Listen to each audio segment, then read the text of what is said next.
Welcome to BARI BANTER, where we talk everything bariatric surgery with the people that know it best, the patients. I'm Shannon, and I'm here with my co-hostess with the mostest, Lita. So sit back, relax, and remember, sip, sip, sip. well, episode 90 of BARI BANTER. It's a big 9-0. 9-0. 9-0. Can you believe you've been listening to us for 9-0 episodes? Well, let's be honest, it's probably their first one and then they won't come back. No. Either way, this episode we're going to talk about fertility, because obviously our guest that we had on, Stacey, last week was in the... She went through with weight loss surgery purely on the basis she was really wanting to get pregnant. She did it twice. Just once wasn't enough. Not bariatric surgery. She had 2 kids. Thanks for clarifying that. And she ended up having kids, and I kind of, in that episode, held back a little bit of my kind of what we're going through, because obviously we aren't having the smoothest run with fertility and stuff like that. And, you know, we have had a few things come up that we wanted to talk about, because I think it's, for me, definitely it's something I haven't seen other guys talking about. And as much as it's a hard one for me to talk about, and I've kind of been putting this episode off and off and off because I was like, I'm not ready to talk about it, And then it's one of those things I still don't want to talk about a lot of the things, but I feel like I should, because I feel like there's a lot of guys that maybe struggling with the same thing. And I think it was just something we need to talk about. But for our whole, like, obviously we didn't start bariatric surgery to have kids. No, we did not. No, we did not. We did not. We did not. But it's led to the point now where we're kind of going. The big thing for us was you with the AMH levels. So I originally went to a fertility or a gynecologist who's now turned into our fertility specialist, because I was having very irregular cycles every 2 weeks, to be honest. And it turned out that I was postmenopausal because I had lost too much weight. I was overactive and a whole bunch of other things. So we also tested my AMH level, which is the amount of eggs that I actually have left, because females are born with a certain amount of eggs and we don't grow them back. So my AMH level was super low, apparently, for my age. So that's sort of where the whole let's have a baby thing started, because the fertility nurse sort of said to, or the fertility specialist sort of said to me, like, if you're in the position, I'd probably look at like freezing some eggs or freezing some embryos. So I kind of said to Shan, hey, do you want to be my baby daddy? You were talking about, do you want to like talk about sperm? And I was like, well, I can give you some of mine. And then I was like, wow, that's a really weird thing for a friend to say to a friend at that time. And then I was like, maybe, and that led to, us having discussions and ended up together, because it was like... It came out that, like, obviously freezing embryos has a higher success rate than what freezing eggs does. Yeah. So I was kind of like, well, Shan, like, I think that's where you suckered me in, because you're like, it's more cost effective to freeze embryos than it is eggs and something. And I was like, well, I'm all for a bargain, I think it was more the success rate was more if you freeze embryos rather than eggs, because they're ready to go. But then I think, Shan, your head kind of went... So you're going to use my sample with another guy? Like, you're going to have my kid, but it's not going to be my kid? Yeah, because like if you had my kid and then you end up with someone else, it's like, well, that's still... Yeah, it was a weird one for me to wrap my head around. And I was like, it's a weird thing to offer, because it's not something I usually would just offer up. I offer a lift to the shops. I don't usually offer up my future child, But since then, obviously with the AMH levels and stuff like that, that was a surprising thing, because, share kind of what has happened since obviously getting that report back from the gynecologist. Well, so that was around Blackall when I did the Blackall 21 kilometer. So like I kind of said to her, look, I'm training for this event. I'll back it off a little bit. And that kind of almost put me into like it gave it a lack of motivation, I guess you could kind of say, because I was using that as an excuse to not be, my specialist told me that I shouldn't be exercising as much, you know what I mean? So I kind of like lost a little bit of motivation. But it's been I think about 18 months now since it's sort of that whole process had started. And recently we went back to the gynecologist because we've been looking at doing IVF or IUI. Yeah. So I had my AMH levels retested and they've come back fine. Yeah. Which is strange. Which is very strange. Because as you said, you start with a certain amount of eggs when you're younger, and then you were premenopausal, and then they've come back. And so I said to her, like, she's got the best name, Precious. I said to Precious, I said, well, how can that happen? Because, it's not like I miraculously got more eggs. I can't just produce more eggs. Yeah. And she was like, oh, no, well, you were probably taking supplements or something at the time that blocked the reading of your AMH level. So I was like, I've been stressing and putting this stress on us for 18 months thinking Which probably that, hasn't helped the whole situation. yeah, thinking that I'm the problem.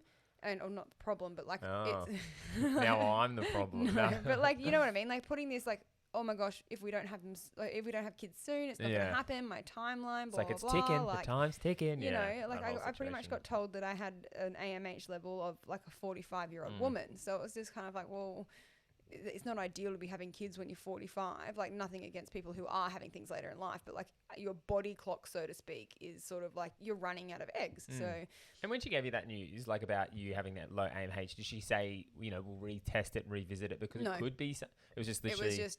It was you've got a. So I was like sitting at like I think it was bang on 10, which is right like really low for my age. Yeah. And she was just kind of like, there's nothing you can do about it. You can't get your eggs back. Let's freeze or put embryos in it. And I was not like, hey, let's have a second look at it in like this amount of time, just to clarify. Because I actually said to her in the last appointment that we had, I was like, oh, so should I test my AMH level again just to sort of like, you know, be sure? And that's why we did it, because she said, oh, well, you kind of just before you start IVF treatments, we'll test it again just so we know what we're with. And so when we went in for that appointment, she was like, oh, no, you're all fine now. It was just kind of like, well, like all of that stress for 12 months thinking that we were on this clock. Yeah. And my level's actually 17, which is slightly above average, which is fine. Yeah. If it goes above like too much higher than that, they'd be kind of worried that there's like PCOS or endometriosis or something like that in there. So, but she was like, oh no, you're good. You're fine. And I was just like, all of that stress for so long thinking, oh my God, we've got to have kids. Like, but then we went and saw a fertility nurse after I got the AMH result originally, and the fertility nurse was like, oh no, don't worry about it, like AMH is such an old thing. She kind of like referred to it as like BMI, so it's kind of like you need to know it, but it's not necessarily the be all and end all, which is strange, isn't it? Like, because considering, you know, Precious was putting it on this like pedestal, like if, you know, oh, it's low, it's going to be tough, and then this one's like, oh no, that doesn't matter that much, you know. She's like, there's ways around it. Like an AMH reading is just kind of like, she kind of referred to it as like a BMI, like we need to know it, but it's not necessarily accurate or and then obviously that led to, you know, we kind of tried for, well, how long have we reckon we've been trying for now? Like 18 months, something like that? It's been probably about 15, 16 months. Yeah. And then that kind of led to, you know, us asking questions. And then we obviously went back to see about, I did a semen sample analysis to kind of see where that was at. And we obviously, I had one prior, and literally the GP said, oh, you have no problem knocking someone up. Like, you have no problem. That was literally the words he said. So I was like, oh, we're all good. Went up there and we were kind of looking at, you know, IVF, IUI. And then it was like, oh, no, you're, you know, what was it? It was, you know, your semen sample isn't great. And I was like, oh, what do you mean? Like, and then she goes, you know, you've got 15 million's kind of normal. I'm about 8 million. The sample size was normal, but the swimmers were slow and they were misshaped. Abnormally shaped. And I was like, she did say though that 8 million out of 15 million isn't bad. Like, that's okay. 15 million. No, so you had 8 million and the average was 15. 15, yeah, I thought you said 50. No, 15. No, so she said that the 8 million, she's like not concerned about that, but the part that she was concerned about was the fact that they were not, there was no mobility in them, so they weren't moving. Well, I'm not a strong swimmer, you know, like if maybe we just need to dry up the pitch and they Make might them run down there. But yeah, it is one of those things. And then obviously since then, I won't lie, that did rattle me a lot, because I was kind of like, for me, I've never done drugs my whole life. You know, I've been, you know, I was overweight. Love is your drug. I was going to say I've been pretty respectful for my body, but I wasn't, obviously, because I got to 175 kilos and, you know, food and alcohol, my things. So kind of like, I was like, oh, geez, like, you know, why me a little bit? And, you know, that whole situation. And then, you know, went through a bit of a bit of a crisis where I was like, you know, I don't want to be with Lita if I can't give her a kid, you know, because it's a very demasculating thing, like to not be able to, because it's the most basic thing for a human to do. Is to have a kid, you know, like it's kind of. You kept on saying to me that I need to be a mother, and I was like, it's not the end of the world. Like, I'd prefer to be with you than. Yeah, but it just puts a lot of like, and I guess this is how it's kind of good but bad. Like, I'm trying to see the silver lining out of it, that like I get to see it from your perspective. You know, obviously I was like, when you were like, oh, my AMH level's like low and blah blah. I said, if it's meant to be, it'll be, like, you know, it's no big deal. And now the roles are being reversed, and then you're saying it to me, and I'm like being put in your shoes. But yeah, like it's just for me not being able to do that, you know, knowing that your family very much want you to have a kid. And then for me to be that thing holding back has always been like a bit of it. Like it's been something I'm really struggling to process because, you know, your family, like your big thing is you want to have a child before your granddad passes. I do now. But like it wasn't until, because like mum literally said to me when I first got told that my AMH level was low, mum, I went straight to see mum after that appointment, and I said to her, like, you know, the fertility specialist kind of told me that there's a chance that I may really struggle to have kids. And mum was like, well, you've never really wanted kids before, so how did that make you feel? And I said, well, the fact that I kind of got told that it might not be an option, kind of like, you know, when your parents are like getting behind you and they're like, oh yeah, do the exercise, and you're like, well, now I don't want to do the exercise, or, you know what I mean? Like if you have the option taken away from you, I'm kind of like, well, that should be my choice. I should decide if I want to have kids or not. So I was a bit like, and like I've never really wanted to have kids until recently. Like my lifestyle has never really been about kids because, you know, I traveled for so long and that sort of thing, and it was kind of like mum was like, oh, like how do you feel? Like a lot of people getting told that they might not be able to have kids, like that would shake them. It would, you know, there's people out there that they were born to be mothers, but like I was just kind of like, oh well, you know, it wasn't high on my priority list. But then like thinking about it, I was like, oh well, now that they're telling me that I might not be able to have kids, like, I was like, well, you can't have it now. I want it. Yeah, you 100%. can have it now. No, I don't want it anymore. Yeah, well, that's okay. I'm back to well, if it happens to happen, you know what I mean? Like, but I was just kind of like that. I think that was the hardest sort of them going, well, you might not be able to have kids, and I was like, oh, okay. And then I was like, but now I want them because you're telling me I can't have them. Like that was the biggest thing for me. So like at the end of the day, I'd love to start a family with you because, you know, I think that you'd be an amazing dad, and I think that we could have like an epic life adventure with a kid. But at the end of the day, if it's not meant to happen, it's not. Yeah, it's a hard one. It's a hard pill to swallow. Like, you know, it's been one of those things. Like everyone always gives you the lines of, you know, oh, if it's meant to be, it'll be. You know, when the power's taken out of your hands, it's like anything. You know, when someone leaves you and the power's taken in your hands, you take it worse because it's like, oh, well, I didn't get to make that decision. And for me, I've done a lot of things throughout my life, you know, with the prospects of like, even like, you know, being cautious with pregnancy and stuff. Because I'm like, when I get to 30, that's my age. I want to, you know, set myself up semi-financially. So then when I get to 30, I can like enjoy life with a child, you know, not feel like I'm working all the time. And then get to that age. And I kind of knew that I would have been like, I'm having issues. Because like I know Ash and I tried for a bit. And, you know, we didn't have, you know, any luck in that. Yeah. And then, you know, with you, it was going on for a while. And I'm like, I just feel like it could be me. And then like when I got the thing, I was like, oh god damn, like why me? Like why? Like what? You know, it's not like I've abused my body with drugs and different things like that. Like alcohol hasn't been the best, but it was just, yeah, it's hard. It's really hard. But the good thing is though, is that for males, you regenerate your sperm every 3 months. Yeah. So like it was a bit of a relief off my shoulders, not to say to put it all on your shoulders, but like if it's the woman, you know, if my ovaries aren't working or if I have no eggs left, then it's all over Red Rover from a woman's perspective. Yeah, because it's not like it's not like I can get more eggs. Like we'd have to get a egg transfer from somebody. You know what I mean? Yeah. Like that's the sort of, so when I was kind of like I was in the clear, it was kind of like, okay, well, we've just got to get you sorted. I'm like a project car. But it's funny that we can work under the it's fine. We'll work it out. Because when I was going through the AMH like issues, that's when you got told that your sperm was all good, and now I'm all good and your sperm shit out. I said today to someone, I was like, it's a cruel joke. Like I had, like it was good when you had AMH levels. When I was bad. And now you're good and I'm not. And it's like, come on, really, universe? Like, work with me here. Like, I'm all for, like, struggles and, you know, making life hard to enjoy the good times, blah, blah. But it's like, come on, stop punching me. Like. But so anybody who was watching mine and Shannon's stories earlier in the week, the reason why we're eating raw liver, or part of the reason why we're eating raw liver, is because it's meant to help with sperm generation and help with fertility. Well, I'll quickly mention. So I end up having, like, because people are probably like, you had 2 tests, like you don't know, blah blah. But I had a third one, and it came back like the second one. So that's kind of like I started watching. Well, it's actually kind of fate to a degree, if you want to call it. I was watching a podcast, and they had the Liver King on, and he's all for like, you know, eating raw. And I know a lot of people don't like Liver King. Like you know, amount of people when I've said, oh, Liver King, blah blah, like I like this stuff. People are like, oh, I don't like it, and people are opinionated against him. But he had a lot of good facts when it came to like like having like eating the organ that needs the nutrients.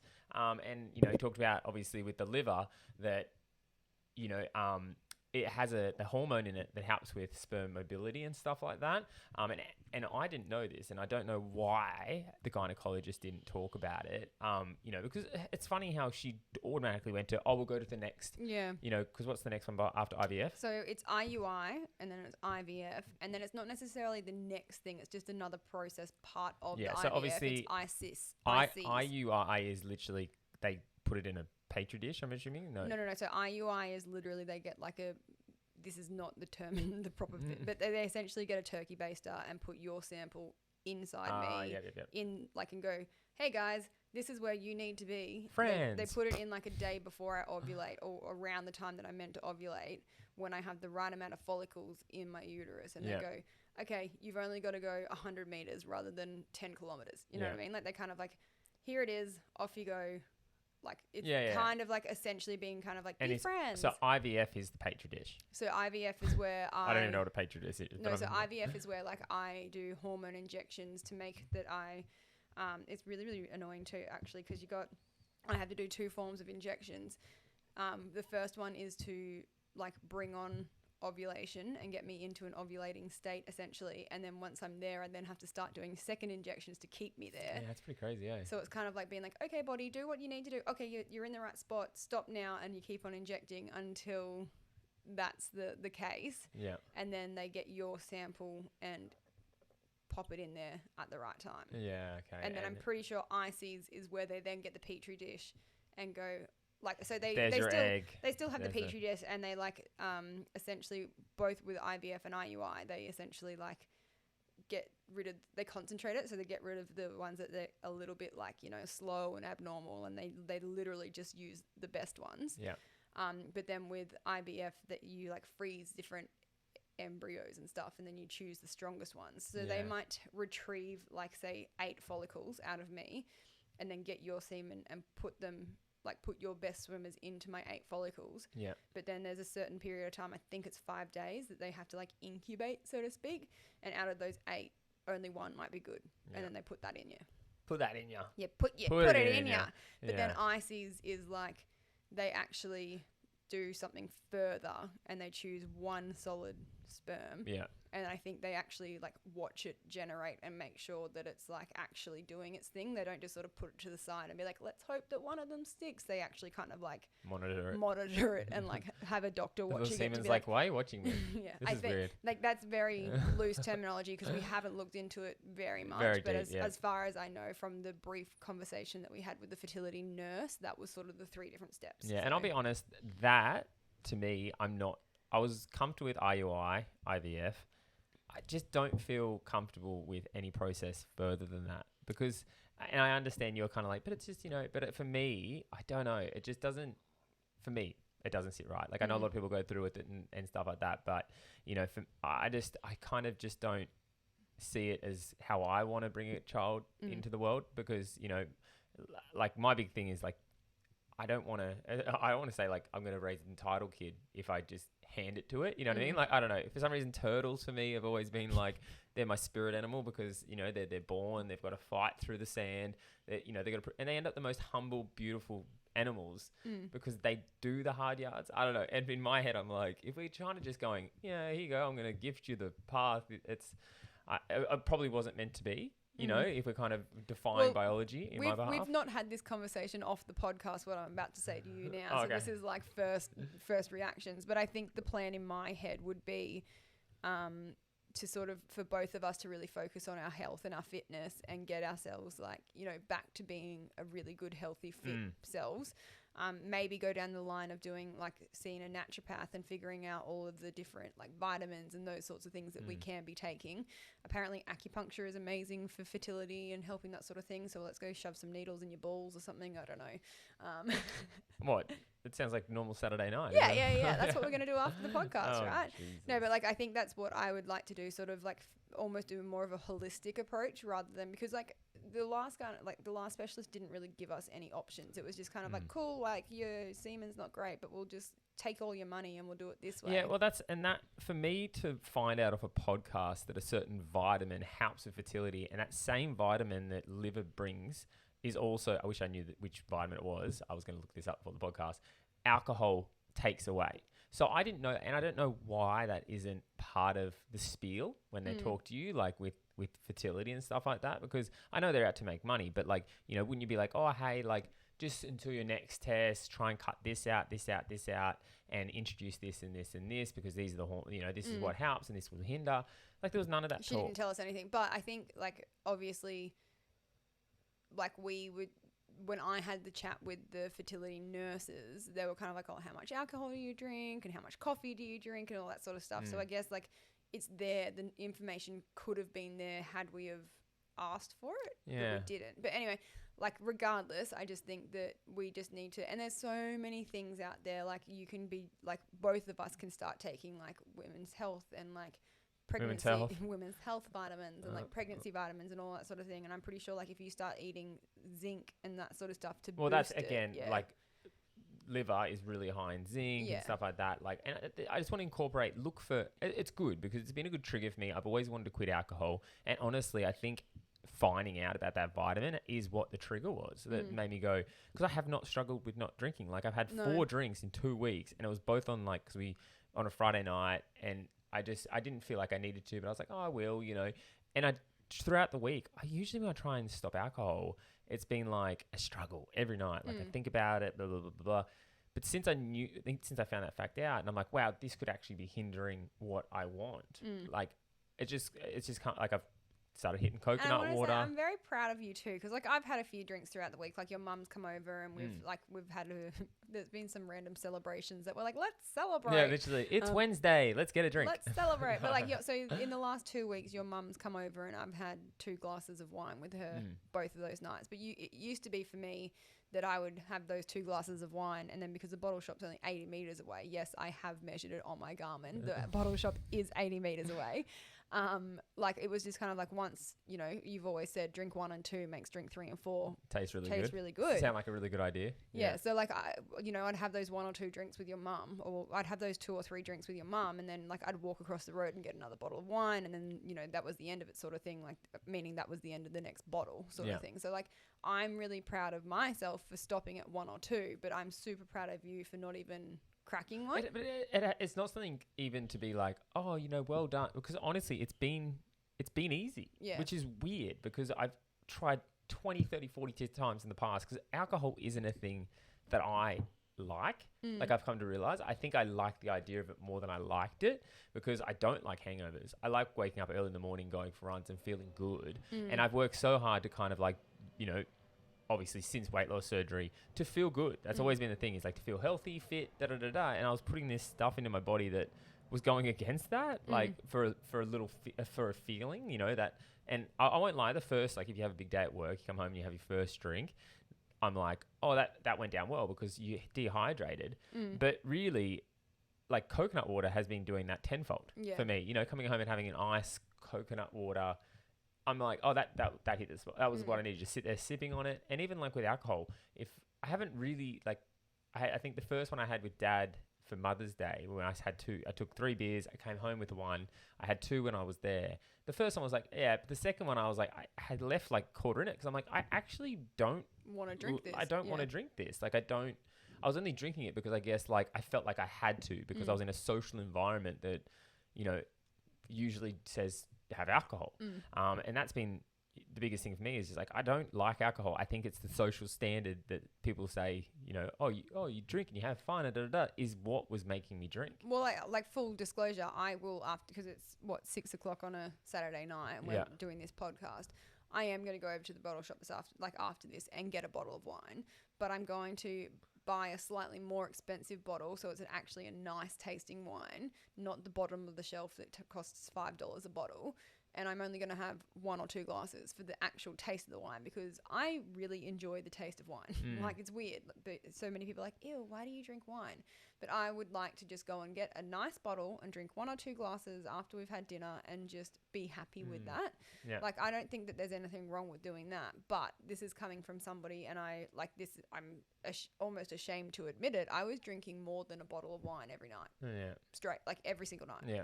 So, like, that's a big thing for me to admit. And that, like, that can't be something that, like, that couldn't have been helping with our... Oh, no, it's terrible. Like, not again, even fertility. and like, I'm it's gonna our health and fitness. And I was going to lead off with this podcast to say, you know, in the past, I've been drinking beer on the podcast, and, like, you know, you've been drinking wine on the podcast. And it's something I was a hypocrite. So, like, I was on Instagram and I was saying to people, you know, stop putting junk food on a pedestal, especially when you're like 2 or 3 or 4 years out, because someone 1 or 2 years out is watching you and they're being kind of led by you, and them seeing you at a really goal weight or being successful, you know, and doing that almost goes, oh, well, maybe I can have that because, you know, they had it and they got there. Me sitting on the podcast and having alcohol in a world, bariatric surgery, where alcoholism is a huge thing, I was doing my part to justify that for people, and that's why I will not drink on this podcast anymore. I hopefully won't have to drink anymore because I don't feel like I need it, but I don't want to be a hypocrite and be like, well, you know, don't show junk food, but alcohol, you know, it's... What are you drinking right now, Shan? I had a coffee. And I have a rose tea. And only because you said we might have to go to Mum's house. So I was like, I need a little bit of caffeine. But, you know, I think in this world, we're here to support each other, and by justifying... You know, me justifying something and being like, no, but, you know, it's only one. It's justifying others, you know, because we're 4 years out, and, you know, people 1 year out might be like, oh, I just want to get to a point where I just feel healthy and fit like them. So I'll just kind of not follow what they do, but like I'll lead, like we're leading by example. Leading by example, yeah. And I don't want to lead people down a garden path. Like I'm going to go through my own processes of justifying things and processing things, because I still have habits and I still have bad things that are in my life that I'm trying to deal with, but I will deal with them by myself and not justify them to others and then go, oh, you know, come with me, you know, off this edge of this cliff, because last thing I want to do is be the saboteur of someone else's journey just because I justify one thing that becomes more of a thing and more of a thing and more of a thing. You know, I don't know. Again, it's one of those empath things we talk about all the time, where I just feel like I may care about it more than others just because that's how my brain works. Because I feel like some people go, oh no, but that's their choice to make. And I'm like, yeah, but you could be the good angel on their shoulder or the negative angel on their shoulder. And I choose to be the good angel that kind of like is encouraging rather than like justifying with them, or like giving them that little bit of like, they're already like, oh, I'm going to have it. Oh, am I not? And they're having that battle with themselves. And then all of a sudden they go, oh, I'll distract myself with a podcast. And then they see me drinking alcohol and they're like, oh, you know what? I'm going to grab it. I'm going to grab it. You know, like they've done really well. They did it. I'm just being stupid. Yeah. Balance, you know, all that stuff. So that's how my brain works. And, you know, people aren't going to agree with it. It's funny because I was talking to your mum whilst we were jogging this morning, and she was sort of saying like, oh, it's so much easier for you and Shan because you guys have got each other and you're sort of always on the same like page and blah, blah. And we've been saying for quite a while now, like we both have known that we were drinking too much. Oh yeah, mine was getting excessive. And we were both kind of like, oh, we'll quit. We will stop it. We will. But it was always kind of like, you'd get home, crack a beer, you cracked a beer, I'd open a bottle of wine. Yeah. And then once we started, like, because neither of us were ready to commit to stopping that habit. Yeah. But all of a sudden it kind of, we just sort of both at the same time just went, oh, okay, well, let's just do this. Like, let's get back into where we used to be. And it has definitely made it a lot easier. Like we're getting up and we get up at 4:30 every single morning. We have a coffee. We go for a run now. Like, and we've been doing that. Well, the 4:30 thing has been forever. Yeah. But the running every morning has been consistently for honestly, like 2-3 weeks now. Like, even doing this podcast tonight, the not drinking and eating healthier and exercising again, I just feel clearer. Yeah. Like, I've been on this, and I said that to someone today when we were having a chat. I said on the podcast, it was becoming an issue where I was having the worst brain fog. Yeah. I could not find my words. Like, you know, I'm usually a pretty witty person. And I was finding myself... Well, in my head, I'm pretty witty. And I was so far behind in conversations, and it was affecting me because, you know, as I said on my stories the other day, it started off with like, 1 or 2 drinks a week. And then the next year it was graduated, because once you go, oh, this I can have one or two because I can justify the one or two, but then that becomes your new norm, and then you have another one or two, and then that becomes your norm, and then one or two. Yeah. And that's how habits are formed. And before I knew it, I was sitting there being like, I'm drinking way too much. Yeah. And, you know, it's becoming an issue to the point where, you know, I think it was leading why I gained a few kilos, because it was just literally, you know, the alcohol thing. You have a restriction for a reason, but I was having this liquid that was poison and high calories that was bypassing that restriction. And it was just, you know, a bit of a reality check, I think, for me. You need to be self-aware enough to be like, this is an issue that, I'm not going to fix it overnight. Like, I'm not going to go turn around and be like, oh, I can never have it again. But I need to be conscious of it. And I think that's one thing as well that we've said, like, we're not quitting alcohol. And I literally just said it before, like, I'm going to go and have a few glasses of wine. But I think that's another thing that's making it a lot easier for us, is that we're not saying we're never going to have it again. It's just kind of like, because we've done it before where we've gone, dry July, cold turkey, not having it. But it's just the thought of being like, I can go and have it if I want it. But then you kind of sit there, I had a glass of champagne today when we went out with our friends. Like, I haven't seen these people since January.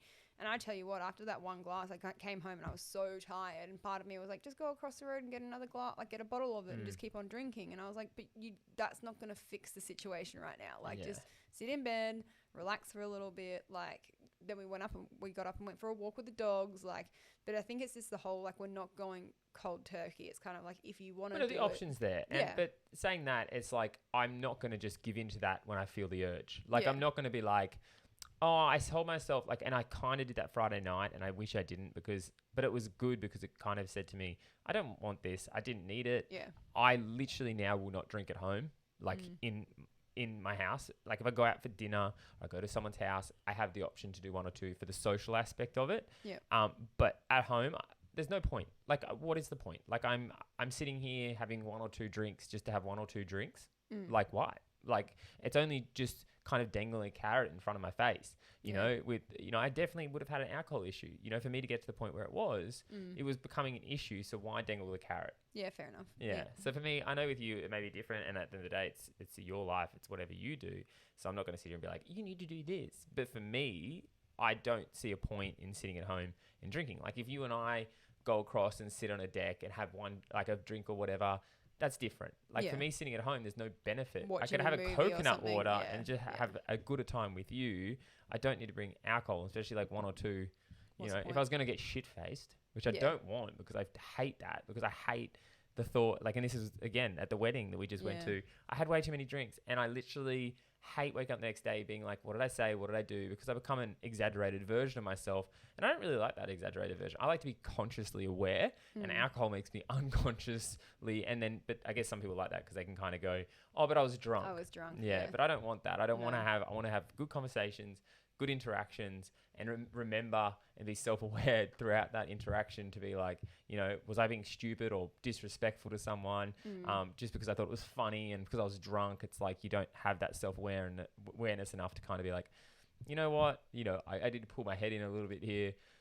So yeah, for me, I think public situations, social environments, that's where, you know, I may have one or two. Again, I may not, but the option's there. But for me, drinking at home, I don't see, for me, why I would. Yeah, fair enough. Yeah. I also think as well, like, I was realizing that for me, starting my own business and stuff like that, and I was getting to the point where I was drinking that much. I would wake up in the morning and I would still go to the gym and everything. Like, I was a functioning alcoholic, I would like to call myself. But like, I'd sit at my computer and I was not motivated. Like, I was just going through the motions. Like, and that's not what you want to be in your first year of business. Like, you want to be like motivated and excited and trying to figure out what you're doing and all that sort of stuff. Like, don't get me wrong, my business has been going great guns. Like, I love what I'm doing.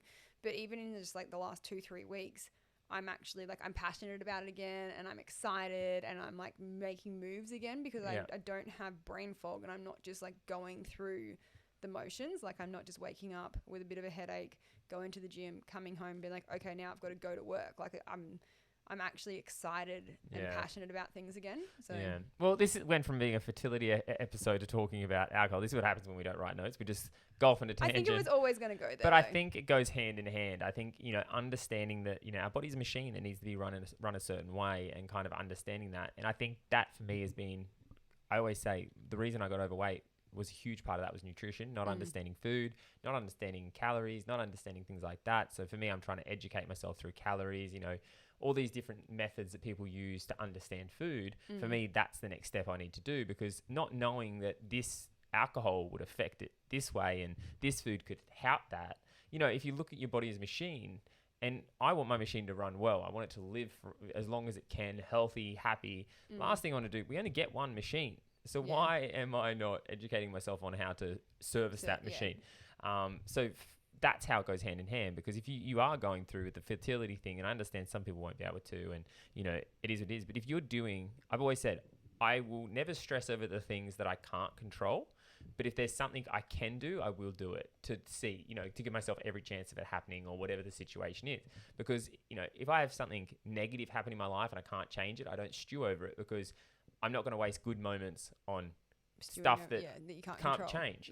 But if there is something, and the fertility, I'm in the thing where there is some good sperm, so there is still a chance. It's just a low percentage chance. But if I can do things now for the next, however long, to kind of get my machine working a little bit better, and then we have the hopes of falling pregnant, of course I'm going to take that. And I think we should approach it rather than looking at it as just this is what we've been told, understanding on a broader spectrum, where you're like, well, if I want to get to this goal, I've got to understand it's going to take more than this one path. Like it's going to be a multitude of things that may come together if I want to give myself a chance to get to that goal. It's like that in everything in life, not just fertility, with weight loss, with fitness, with health in general, with your career, with just anything. It's not going to you can't just look at it in a slimline version of just like, this is how I'm going to get there. Like you've got to have almost like a diversified approach to your goals. Like, come at it from many angles. You're going to be, it can fight one angle, may not be able to fight five, if you come at it with like all these different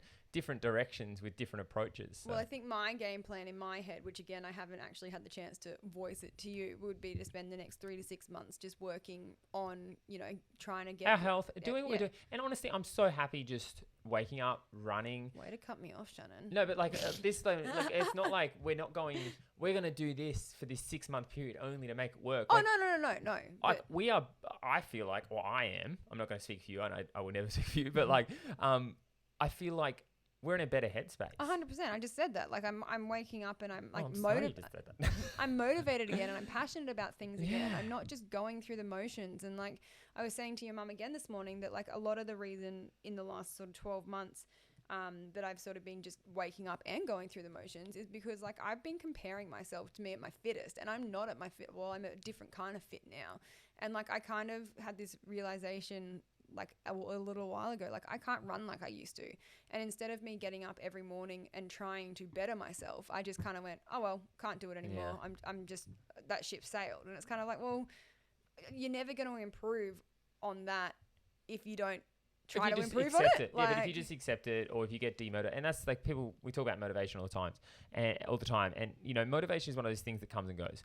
You've got to, for me, I lost motivation. I lost my drive because I got to here, and then I had injuries and blah, blah, and things fell away, and alcohol was coming into play, and I was feeling a bit bleh. And I was letting that get to me rather than going, hey, I've fallen off the wagon. Let's get up and then just work back towards it. The small little steps to get back to that wagon. It's very easy to do. And I can see why in the past, I have lost a lot of weight and regained the weight because I fall off the wagon, things start to come back, and I just don't have that drive or that determination, or I guess that understanding to kind of get back up and then start again, because it's not going to be, it's like smooth sailing your whole bariatric surgery. I was comparing myself to myself, and it was like, well, you're comparing yourself to yourself, so that means that you can probably get back to where you were. Like, but it's like, it seems daunting, like 100%. Everest. Yeah. And I said it to so many people, like people listening to this podcast will be like, how many times have I slid into their DMs and said, I know what I need to do. I need to run more and drink less. I've been saying it for like 6 months. Yeah.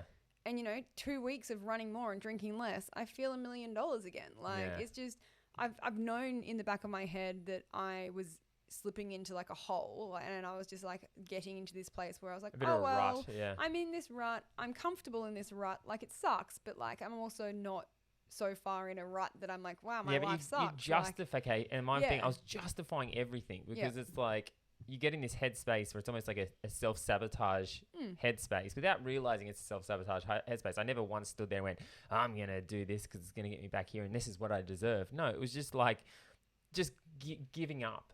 Like not giving up in the way of aspect, but just giving up on that fight to call yourself out, or that, you know, to stop justifying those little habits, and you kind of just let everything just like a floodgates open and just like, here it comes. And it takes the more those floodgates open, the harder it is to push back. You know, you just kind of, you need to pull it up and be like, okay, let's just start from scratch. What is it? Let's just go for a short stroll. Let's go for a little jog. Well, let's just, you know, park the car further away, whatever it is, just little step to kind of push back a little bit. Well, in February, I started with a few of the girls in the community. I started 1K a day in February because it was just kind of like habit building. You know, 1K was so manageable.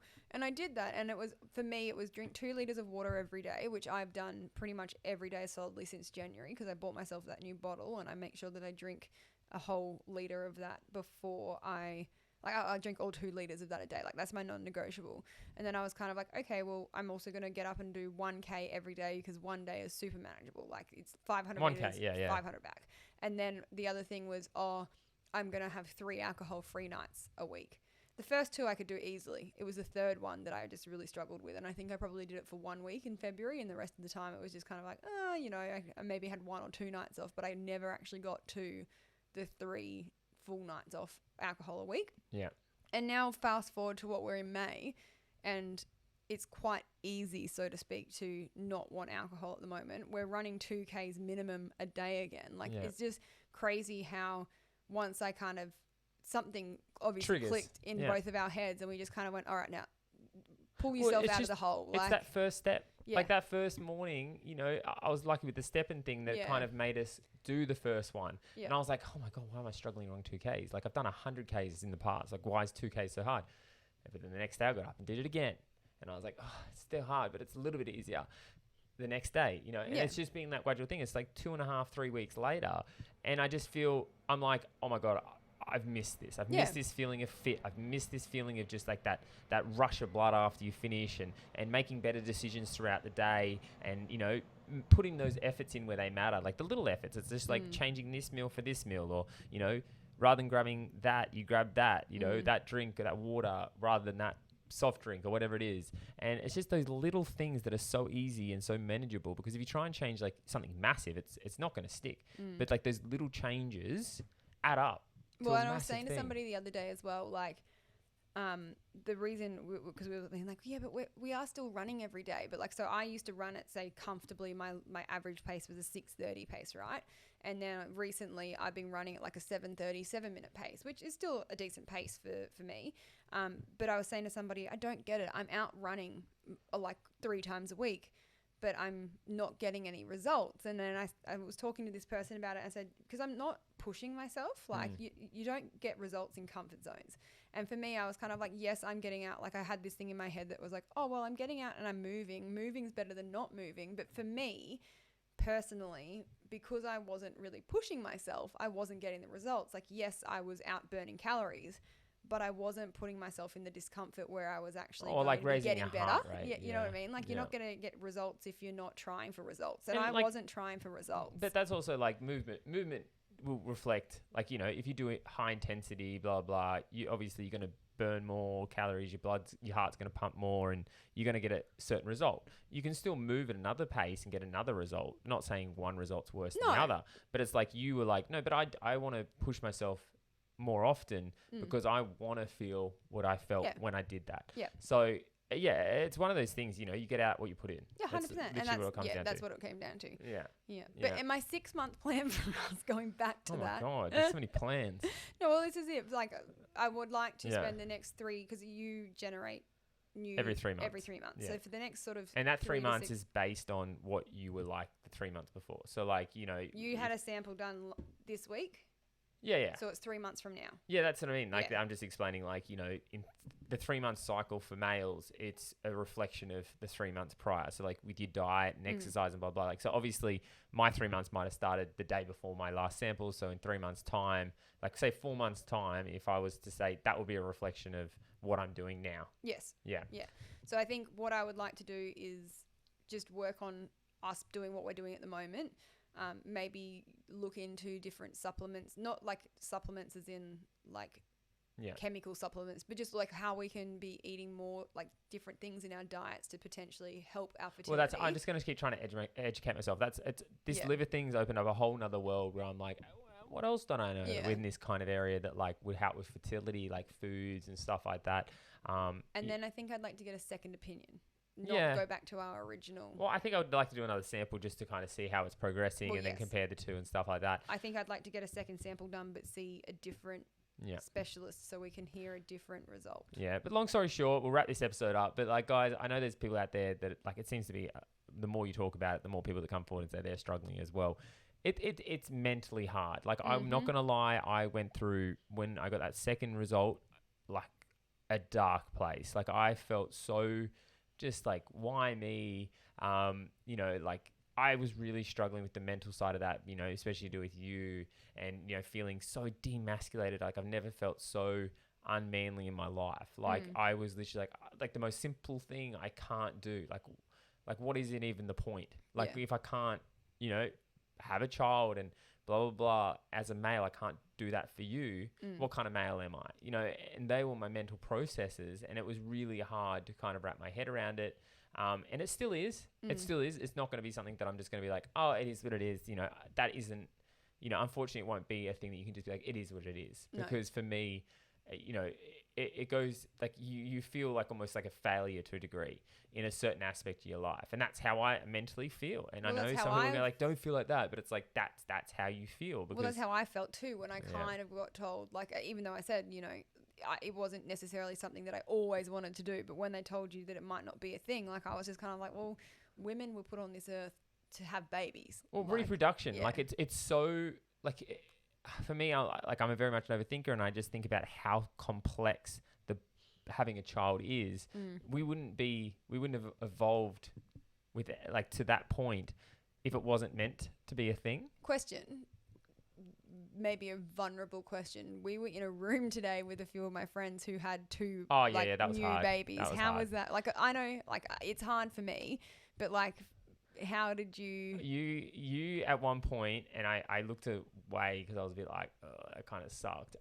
Because you looked at me and saw me looking at the kid, and I was like, oh my God, it's so cute. And then you usually in that, before this whole like sperm thing has gone down, would have been like, that'll be us one day, like that'll be you one day or something like that. And I saw that you made a conscious decision not to say that. And it kind of went, oh, like that sucks, because it was kind of, it was like, as much as I wanted, especially because they were such cute babies. I know, and I want to get excited for that stuff. They're the simple things in life that a couple should be able to be excited for, you know, like that could be us with a kid one day, and like, you know, and there's that whole, but it may not be, you know, and I'm the reason for that. And that was like how like my mental state went. And I saw like, it's funny you brought that up, because I actually saw you do that today. I saw you look at me, and then because you've always been a super clucky person. Like, I am. You've been more clucky than what I am, which is the funniest thing about the whole, like, not funny, but like, you've always been way cluckier than what I have. Yeah. Been. I want a child. I don't want a child for me. I just want to have a child to try and give that child the best life possible. Yeah. Like, I want to have a child, not to spoil it, but like to see the kind of human that we can create and grow together. Yeah. You know, I don't know. It's something I've never wanted in my life, and then all of a sudden I'm like, I want it, and now they're like, well, no, maybe you can't have it. And I'm like, yeah. It's just one of those things. It's my whole life's been like this whole test. You know, I've definitely been kicked down a lot, and it was just another thing that I'm like, I always said to you, I'm like, if something can go wrong in my life, it does. And it's like, I don't mind it, because I don't mind being tested, because I know I'll grow from it. But sooner or later, it just becomes like, okay, can I just have one thing just go smoothly? Like, just one thing. Like, just, can I have a gimme? This is the gimme. I want it. Yeah. But it's just hard. And that's kind of what I want to put out there to guys. Like, if you're struggling, it's perfectly normal to struggle. It's not going to make it any better me saying that, because you're still going to be, you know, in your own head and struggling with the whole concept of what the situation is. But I applaud you for coming on and being so open, because fertility is a very female dominant subject, and there's always a lot of pressure on the females, like i.e. when we were going through it at the beginning, we thought it was me. And there's always a lot of support out there for women going through fertility issues, but a lot of men don't speak up. So but it's also like one of those things, and I had this thought, because when you put yourself out there and, you know, said about your whole process, girls are like, oh, you know, I can donate my eggs and blah, blah, blah. And I said, if guys, do not do that, please, because that's the most demasculating thing for a guy to come forward and be like, oh, I can, you know, donate. I can knock a litre up or whatever it is, you know, like they might need it in a nice way. Yeah. But as a male, I think that's where males and females might differ. And I don't know if that's me putting my pride ahead of anything, but it's like, you know, that we're men, you know, we want to feel like men, and having that power, I guess, as being a male and, you know, being able to impregnate your partner, and then another person being like, oh, I can do it for you. It's kind of like, wow, way to kick a man while he's down. Like, it's very demasculating. Yeah, I don't know. That's how my head works. I'm trying to be as transparent as possible, you know, and kind of put it across in a way that, like, it's hard. It's freaking hard. Like, it is mentally hard. I'm trying to look at the bright side, but it's just like, I sympathize with anyone else who's going through this, because or has gone through it or whatever it is, because it's not mentally, it is tough. Like, you know, you see kids with parents and having families, and you kind of like, oh, I can't wait, you know, in that whole but I might not, or like, you know, it may not be a possibility. And it will as a clucky male, and again, I'm all for positivity and believing will bring good stuff, but, you know, it's hard. And I'm not going to sit here and be like, oh, you know, look on the bright side, because you need to, like, go through this, I think, you know, and it'll only make me stronger. Hopefully it means we have a child and I appreciate the child a little bit more. You know, I don't want to spoil it. But I feel like going through this, if we have a kid, I'm going to be like the most worst dad, because I'll just spoil it rotten. You were already going to like spoil the golden it child. So I guess in ending, I'll just say we're going to work on us, our health and fitness, and just practice a lot until it finally happens, because practicing is fun. Yeah, that is. I'm like, what do I say to that?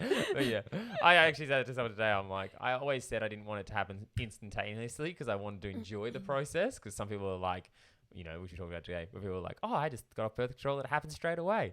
And I was like, I sat down on the toilet and I felt pregnant. I know, but I was like, I don't really want that, because I want to enjoy the process and enjoy that together. Yeah. But now I'm like, okay, it's going on for a bit long now. I still enjoy it, but it's like, you know, we can still enjoy it after I fall pregnant. Like just that one time would be nice, guys. All right, we're getting over Sherry, guys. Thank you. Thank you for coming on. Thank you for sitting down and listening to us today. I know we waffled on a little bit. Massive shout out to our Patreons. Thank you guys. We really appreciate the support you give us. And yeah, if you want to come on the podcast, head on over to baribanter.com, fill out the form, and we would love to have you on. That's just an episode of us. Sorry, you had to just listen to us without an awesome guest to come on. Next week we have an awesome guest. We're very excited to talk to her. And there was a few of you that I put a question box out asking if you would like to get some questions answered. We clearly didn't do that this week because we were just wafting on about ourselves. But some of the questions that got asked will actually be very good questions for next week's guest. We'll leave it for next week, and we'll get all your questions answered then. But guys, that is another episode of Bari Banter. Why, yes, that is another episode of Bari Banter in the books. We hope you got a little something from that one. Head on over to Facebook or Instagram and check us out, or go to baribanter.com, where you can watch past episodes, give us feedback, and let us know who you want to hear from next. We love you all, and as always, please stay beautiful.